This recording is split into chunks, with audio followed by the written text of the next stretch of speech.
When we talk about brain power, we think of intelligence, focus, maybe even creativity. But what if the real MVP isn't your thoughts? It's something called gray matter. It makes up just 40% of your brain, but controls 100% of your life.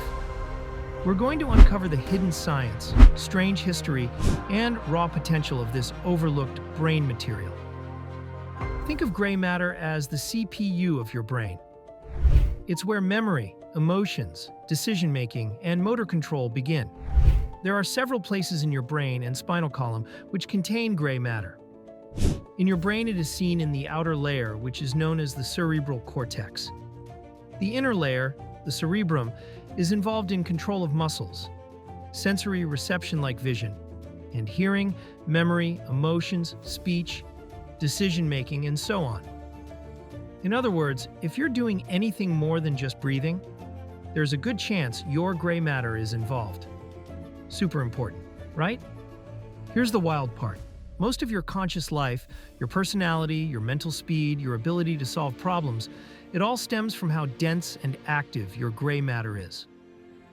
Back in 1861, French surgeon Paul Broca discovered a patient who couldn't speak, but could understand everything said to him. After the man died, Broca dissected his brain and found a damaged area in the left frontal lobe. That region, now called Broca's area, is made up of dense gray matter. This was the first proof that specific brain regions control specific functions, and gray matter was key. Fast forward 150 years, and we now know that gray matter volume changes based on stress, sleep, learning, even how you talk to yourself. Now, let's break it down a bit more. What exactly is gray matter made up of?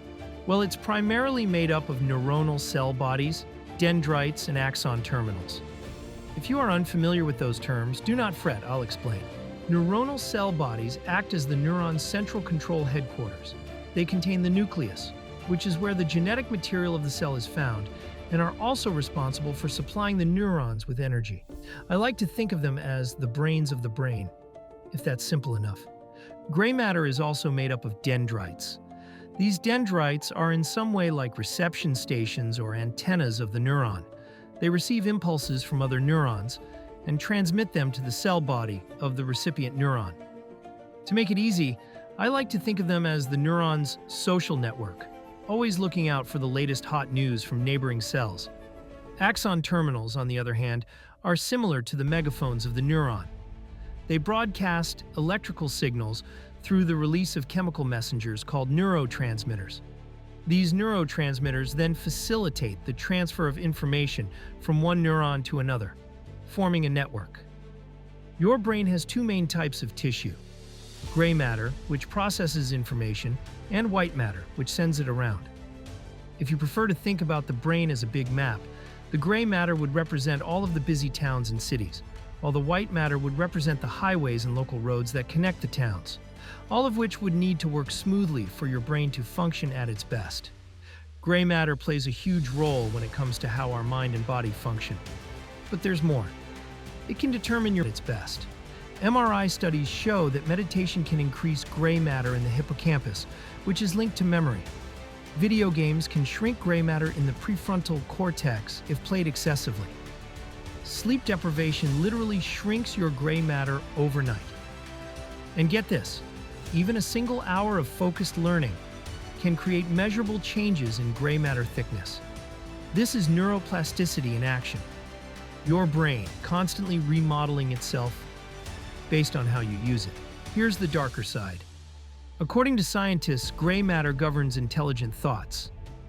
It also contributes to our cognitive processing, including memory, decision-making, language, and attention. The truth is, a lot of neurological and psychiatric conditions are associated with gray matter abnormalities. Reduced gray matter has been linked to depression, schizophrenia, Alzheimer's, and even chronic pain. There are a handful of factors that can affect gray matter. Some of these factors are in our control, and others just aren't. It's a difficult fact, but most adults experience some level of cognitive decline as they age. Not everyone experiences a cognitive decline in the same areas and to the same extent. But the changes in cognition that are typically experienced are linked to the atrophy of gray matter in the brains. Your lifestyle can also cause changes to your gray matter. Even though a decrease in gray matter is common as people age, there are certain things that worsen its loss, like substance abuse and drinking excess alcohol. Controlling these factors can decrease the extent of a person's cognitive decline. There are other factors that can change gray matter, such as trauma, PTSD, and traumatic brain injuries. Unfortunately, in most cases, it leads to psychological issues. Research is still ongoing to combat damage to gray matter. But the hopeful news?